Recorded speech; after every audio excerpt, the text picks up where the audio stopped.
پرفروشترین و اقتصادی ترین ساید بای ساید بازار ایران، مدل TS552 اکسویژن در دو رنگ سفید و نقره‌ای در مادکالا موجود شد.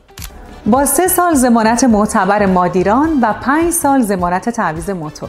اگه دلت میخواد ساید بای ساید داشته باشی و در عین حال فضای آشپزخونه‌ت کوچیکه، این مدل مناسب شماست. عمق این دستگاه فقط 63 سانتی متر و 92 سانت عرض و 176 سانتی متر ارتفاع داره و یخسازش هم طوری طراحی شده که فضایی از در رو اشغال نمی‌کنه.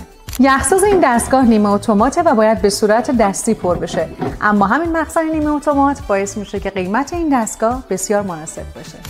دریچه گردش هوای این یخچال کاملا هوشمندانه به چپ و راست حرکت میکنه و دمای سرد داخل یخچال رو به صورت یک نواخت به گردش در میاره. این امر باعث میشه تا مواد غذایی به مدت طولانی‌تری داخل یخچال تازه بمونن و 20% مصرف انرژی رو هم کاهش میده.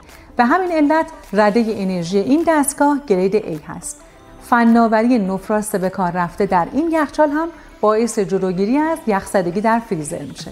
قیمت ساید بای ساید اکسویژن مدل TS552 متناسب با ویژگی‌هایی که داره بسیار پایینه.